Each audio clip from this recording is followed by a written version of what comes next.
Hello. So in today's lesson, we are looking at why did the Spanish Armada fail? We've got two learning objectives. First of all, we're going to recap why the Spanish Armada was launched in 1588. And also we need to understand why it did not succeed. Why were England able to defend themselves against Spain? And there's lots of different factors we're going to look at there. Now, I've given you two quizzes for this lesson, quiz 1 and quiz 2, and I will prompt you when to complete those. The deadline is Tuesday, the 14th of July at 5 p.m. But year 10, I would also encourage you to write flashcards or mind map posters as well. Do not just complete the quizzes and leave it at that. Create your own revision material so you can actually understand this a year from now for the exams. The Spanish Armada is a key part of the course, and so it is possible you will have an exam question on it. You need to have good knowledge of these factors we're going over today. And as always, any questions you've got, gbrown@stopsleyhighschool.co.uk. So, Elizabeth had faced many threats to her position as Queen of England. And if I ask you to think of what have you studied during this topic, what threats have we seen her face, hopefully you would be able to reel some of them off, such as the revolt of the Northern Earls, the Ridolfi plot, the Throckmorton plot, the Babington plot, and the fact that Catholic Mary Queen of Scots was in England. And because this was someone, a member of the royal family that the Catholics could legitimately place on the throne and save their Catholic religion, this was the cause of all of those plots. But we've seen from previous lessons that Mary Queen of Scots was executed in 1587. But the biggest threat to Elizabeth was still to come. These are all sort of minor threats, I guess you could say. It's a bit like a computer game when you face these minor threats, and then at the end of the game you've got the big boss to defeat. Well, that's what we're looking at in today's lesson, the big boss, in the shape of Spain and Philip II. Now, there were 4 reasons why Spain launched the Armada. We looked at those factors last lesson. Just pause the video. How many of those can you remember? Okay, well, the 4 were religion, politics, provocation, and circumstances. Now, I'm going to recap those very quickly now for you. First of all, religion. The fact that the Catholics in Europe, including Spain, want Protestant Elizabeth removed. She is seen as a figurehead for the Protestant religion. They want England to be Catholic again. They want to save their religion. They feel that Protestantism is a threat to their way of life. And you can see evidence of this with the Catholic involvement in plots.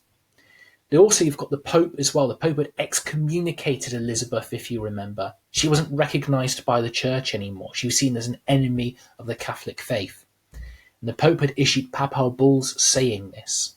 And the Pope had also said he would forgive the sins of those who took part in the Armada and give Philip II a big old cash reward as well for taking part in it if he was successful. Politics as well. The fact that things had changed recently for Spain. First of all, they were no longer rivals with France. They had signed the Treaty of Joinville in 1584. That meant that Philip could now look at other countries that were seen as threats, and England was on that list. Also, the fact that a year later, 1585, Elizabeth had signed the Treaty of Nonsuch. Remember, that was signed at Nonsuch Palace in England with the Dutch Protestants. Elizabeth had said that she would support the Dutch Protestants against the Spanish. And also the fact that Philip was looking to grow his empire, and actually England would have been a useful addition. Remember, the bigger the empire, the stronger Spain would be as a result. Provocation, of course, Sir Francis Drake going along, the pirate, stealing all of that money from those Spanish ships, coming up to the New World, destroying ports there, destroying Spanish ships. And what had Elizabeth done? She had rewarded him publicly. She had knighted him on his ship, the Golden Hind, when he returns. And also the fact Elizabeth had been supporting Dutch Protestants secretly. Things like the Sea Beggars, for example. We can see here the alliances that she was building up. The fact that she was supporting others attacking Spain. The Duke of Alencon, the William of Orange as well, the Treaty of Nonsuch. Elizabeth has provoked Spain for a number of years now. And finally, circumstances. What had changed in just under a decade before the Armada was launched? Well, 1579, the Duke of Parma was able to get the Netherlands back under Spanish control when it looked like Spain were going to lose the Netherlands for a while. In 1580, Spain acquired Portugal, making their empire larger and more powerful. And the fact Elizabeth had been reluctant to fully commit to attacking Spain in the Netherlands. And that made Philip realise actually maybe England was quite weak after all and the time was right to invade. So those four factors you need to be aware of when we looked at those last lesson. So what was the plan for the Armada? Well, the Armada would set sail from Spain 21st of July 1588 and it would begin a 10-day voyage to England. So it would sail along the coast. Sailing along the channel when the Duke of Parma would have boats and troops ready. Remember, he is in the Netherlands and he would have his troops ready to attack England. These two fleets of ships would meet up. They would then sail towards England. They would land in Kent. They would have 27,000 Spanish troops on board. And this would begin an invasion that would get rid of Elizabeth and make England Catholic once again. So that was the plan. But before they could even set sail, something major happened on the 19th of April 1586. It's called the singeing of the King's beard. And if you remember last lesson, Drake had been told by Elizabeth in 1585 to go and sail to the New World, disrupt Spanish colonies as much as possible. Well, on his way there, Drake arrived in Cadiz, Spain's most important port, and he saw all of these ships being prepared, being built, ready for the Armada. But a lot of these ships were unsupervised at the time, and so Drake just sees an opportunity, and he just goes crazy. He starts to fire at these Spanish ships. They were loaded up with goods and provisions, but there weren't really too many people on board. No one was expecting a surprise attack. And so Drake was able to sink 30 ships before sailing away to the New World, where he caused more havoc. Now that meant those provisions that had been placed on the boat ready to go, things like cannonballs, barrels with the food, they had to be made again. And Drake had also been able to capture a lot of the stocks of what we'd call seasoned wood. Now, this is where you get to make things like barrels. It's a special type of wood. And so Spain were having to make new provisions very quickly with lesser quality materials. And we'll come back to that later on because that would really hurt the Spanish.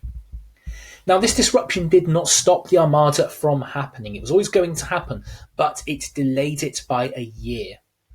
This gave England time to prepare, and it meant that Spain, like I said, had to rush to replace those supplies. So, 20th of July 1588, the first sighting of Spanish ships was seen in Plymouth. Now, there were, again, this is something you're not going to need for your exam, this next bit, but there were rumours, there's a brilliant story, that Sir Francis Drake was playing bowls, as you can see here on this picture. It's what people did while they were waiting for Xbox to be invented. And he's told, Spanish invading, we've seen Spanish ships.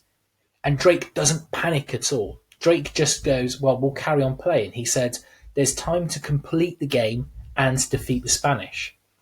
Now, that is almost certainly not true. That's probably a myth that's developed over time, but it does fit Drake's personality really well. I would absolutely love that to be true. Again, you will not need to mention that in your exam. Don't mention it. But that's our starting point for this lesson. So could you please complete quiz 1 and submit it afterwards? The yellow slides will help you here. Press play to continue once you're done.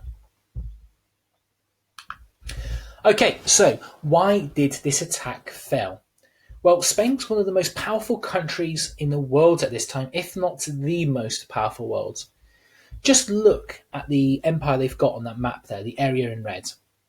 Why did it fail? Why was this tiny little island of England able to defeat them? Well, there's lots of factors we're going to look at here. First of all, the leadership. Elizabeth listened to her advisors for years before the Armada set sail. Okay, you could say that she was playing up to her gender here, I guess, the fact that Elizabeth was seen as weaker possibly as a woman. So she played up to that straight by Eppley, saying, look, I will listen to these men and see what they've got to say. Well, she was led by some very experienced people. For example, John Hawkins said, we need to make new boats. And from 1578, he had been investing time in making these new boats. They were called galleons, and it meant that they could actually move much quicker. We'll look at those in a minute. She's also got commanders out at sea like Sir Francis Drake who knew what they were doing, and she trusted them with the tactics. She trusted them with the naval manoeuvres. Elizabeth said, do what you've got to do to win. I'm not going to tell you how to fight. You do what you have to do to win. She did not interfere. Whereas on the other side, Philip II, he tried to plan everything himself, even though he had no real knowledge of naval warfare fighting at sea. And Philip II was not going to be obviously taking part in the Armada himself. He is far too important to lose on a sinking ship. Now, he was quite unlucky because 6 months before the Armada launched, he lost his best naval commander, a guy called Santa Cruz. And so he had to find someone who was going to lead the Armada.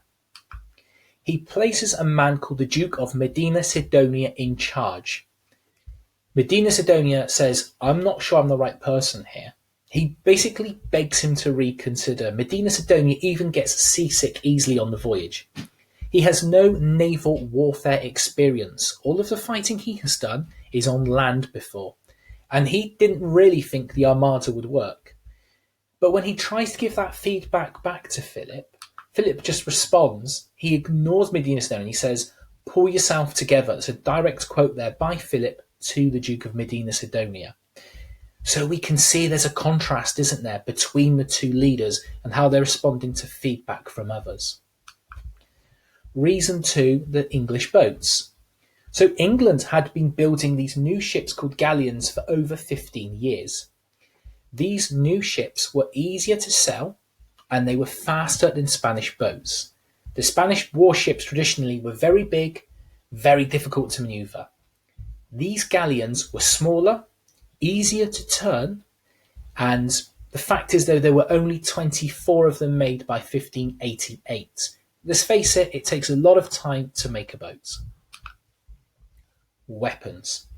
Now, there was a difference in weapons as well there. If you can see on the bottom of the screen, that is a Spanish cannon. And then on the top is an English cannon. Now, what difference can you notice between the two? Okay. Hopefully you've realised, because it says it on the screen as well, hopefully you've realised that the gun carriages are of different sizes. Now, with a cannon, you cannot just mount a cannon on the floor of a ship. Okay, that won't work. If we imagine, for example, that this bottle is squash, calm down, drank the booze ages ago in lockdown. Now, if we imagine this cannon is on the bottom, or it's attached to the floor of a ship when it fires, it will just fly back and it will just rip the ship apart, won't it? So we need to put it on a carriage. And Spain had really big gun carriages for the cannons. So they would fire the cannon and it would fly back. The gun carriage would fly back as well as the cannon once it's fired. As you know from your science, every reaction has an equal and opposite reaction. If you are firing a cannonball forward out of the ship, then the cannon and the gun carriage will fly backwards as a result. This takes time to go and to get the gun carriage, pick it back up again, pick up the cannon, and go and get ready to relaunch. Now, the English realised this, and so they had smaller gun carriages. So when they fired, yes, the gun carriage still went back, but it was smaller. It was easier to pick up. It was quicker to get ready again. So was the cannon. And so you could fire more cannons as a result.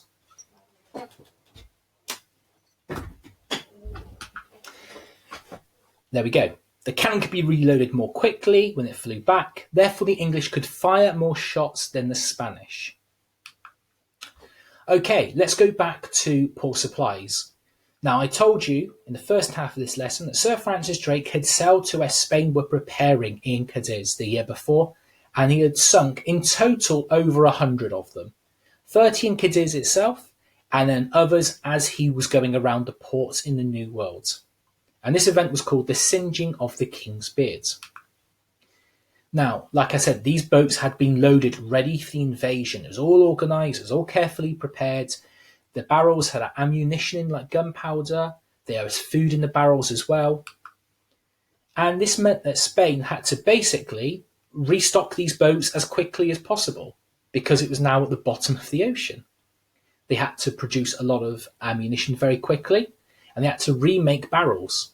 And like I told you, the seasoned wood was no longer really available to them, so they're making barrels out of cheap wood. It starts to rot in the water very quickly. That means that once they've set sail, the food barrels on a lot of ships started to rot. The food was starting to go off. And the cannonballs were rushed. They weren't particularly well made. And so when we've got archaeological evidence today of a lot of the cannonballs that we found on the ocean, it looks like they weren't properly made. They wouldn't have fired properly as a result. So there are poor supplies there. Okay, reason 5, lack of deep sea ports, I should say, not pots. Never mind.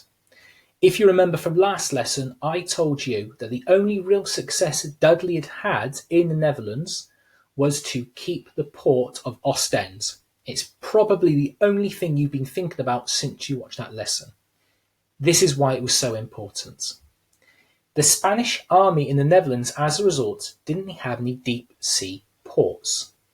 Now, when I say deep sea ports, I basically mean a port like you can see in the picture, and the water by the edge of that port is about 20 meters deep. Now, if you imagine, if you've got your big warship full of your soldiers and your sailors and your ammunition and so on, that's going to be incredibly heavy. If you've just got it on a beach, you cannot really just push that boat out to sea. It's going to be far too heavy to do that. What you need to do is you need to have that boat on a deep sea port. It needs to be already out to sea 20 meters. You load the boat up, as we can see in the picture, using that port. And then all you need to do is lift the anchor up, turn the sails, and when the wind's right, that boat will just sail away. That won't happen if you don't have deep sea ports. You cannot use large ships as a result. Therefore, this is what the Spanish would need to do. The Spanish would need to have at least 48 hours to load up a lot of smaller ships, sail out to where the big ships were, load those up because there was no port to do it instead, and that's going to take time. Like I said, that's going to take about 48 hours. This makes it hard for the Duke of Parma's army to meet up with the Duke of Medina Sidonia's army. The communication needs to be good between the two of them. That's a very tricky time period there. Okay, English tactics. Like I've just said, it's going to be hard for these two armies to meet up. Really, what we would need is Spain would need for the army to have about 48 hours being left alone once it's near the Netherlands to send a message to the Duke of Parma and say, look, get your ships ready, come and meet us. Communication was difficult. They don't know when it's going to be. Spain would need to sail close to the Netherlands as a result. They need the English to leave them alone. They need time to get the two fleets of ships together.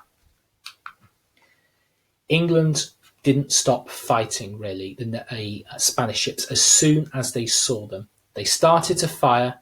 They never let the boats rest. This means that the ships in the Netherlands never have a chance to meet up with the Spanish ships, and as a result, they were never used. The fighting also took place from a distance. That was very clever. The English cannons could reach further and fire more quickly. Spain weren't used to this. Spain were more used to close quarter fighting as a result. Okay, fire ships. The Spanish Navy had a formation. It was a crescent formation. It was like a C. When they were sailing, it made it quite hard for England to do a severe amount of damage to them. They could fire the cannons, but it was very defensive. Now, the Spanish dropped their anchors near Calais, near the port of Calais, as we can see here on the map. And they basically had the plan of, right, we will wait here. We've sent a message off to the Duke of Parma. We are going to wait here for him to load the boats up. Remember, that takes 48 hours, no deep sea ports. And he will meet us here, and then we will set sail. The English were never going to give them that time to meet up straight away. What the English did was they took 8 of their ships and they set them on fire. They put a lot of flammable material around, things like tar, for example, set them on fire, turn the sails, and the wind, luckily the wind was correct, the wind blew these fire ships towards the Spanish Armada. And they had this defensive formation, and they just had to break it because they could see these boats on fire coming straight towards them. The Spanish had to quickly move the boats out of the way.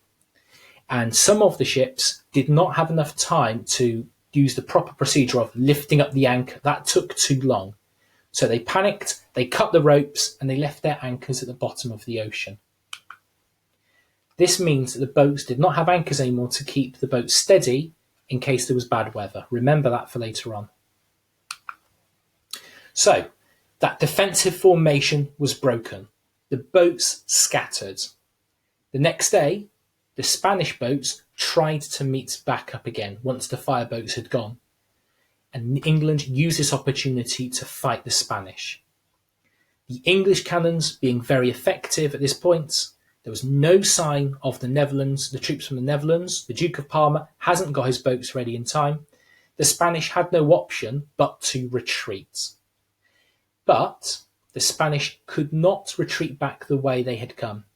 Instead, the Spanish had to move up the north of England and around Scotland and Ireland. Now, it was lucky for the English that the Spanish did start to retreat, because England had run out of gunpowder at this point. Despite the fact that they had actually captured 2 ships early on and took 229 barrels of gunpowder, they'd even used that up as well. At this point, all England could do was just chase the Spanish ships and push them around. You can see that line on the map there. Push them around to the north of England and then up around Scotland and Ireland. So they couldn't retreat the way they had come through the English Channel. Now, this wasn't an unknown route to the Spanish. They had done this before with shipping routes and so on, and they worked out, okay, this is going to take us about 5 weeks to get back with good weather. The next day, a 5-day storm began. This is our last reason, the weather. Now, the weather was so bad that when the boats went past Scotland and Ireland, 40 boats were just blown onto the rocks and they were sunk. If you remember, there's no anchors, there's no way to stop the boats. They are at the mercy of the weather here. 26 of these ships were wrecked around Ireland, and only till today about 6 of them have been discovered. There are still Armada boats on the bottom of the ocean. Those sailors that did manage to jump off the ship and land ashore at Scotland or Ireland were usually killed straight away as soon as the Scottish and Irish realised that they were Spanish. Only if they were very rich were they kept for a possible ransom reward. Thousands were killed at this point, not just in combat, but also the weather. It's not combat that really kills these soldiers. I want to stress this point. It's the weather, it's the poor conditions on the way back. 20,000 Spanish soldiers died in total. But Medina Sidonia did manage to get a number of ships home. He does manage to get them back, 67 in total, which isn't bad considering the circumstances. But when you compare this loss that the Spanish suffered to the English, who lost, I'm going to say only 100 men, and the English lost no ships as well, apart from the fire ships, but those 8 were done on purpose, you can start to see why so many Protestants felt God was on their side in this battle. Now, Elizabeth gave a speech to her soldiers. She was wearing armour, she was on horseback, and this was really her moment to shine. She said she had the heart and stomach of a king. She was showing that actually she should be treated as a man, essentially. That she was just as tough as a man, that she was a tough leader. This was Elizabeth's moment to shine here. And after the Armada failed, portraits were made of her. And if you look in the background of this portrait, you can see the Spanish ships on the right-hand side being blown against the rocks in the storm.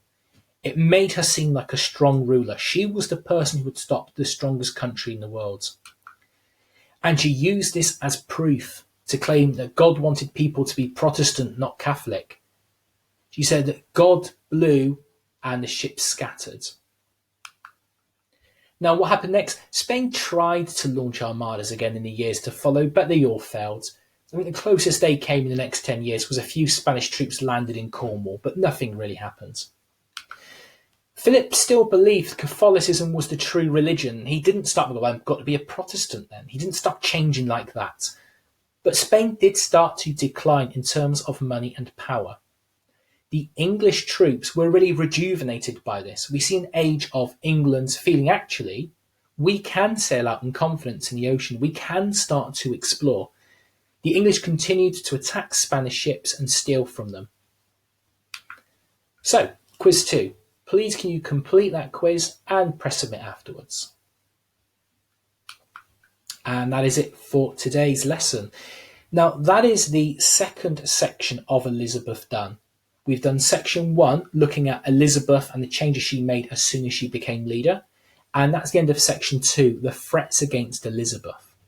Section 3, we will look at when we come back. For now, just make sure you've completed those quizzes. The deadline there is Tuesday the 14th of July at 5 p.m. And as always, any question or feedback you've got, gbrown@stopsyhighschool.co.uk. Thank you so much for completing this lesson, guys. Please look after yourselves, get some exercise and fresh air.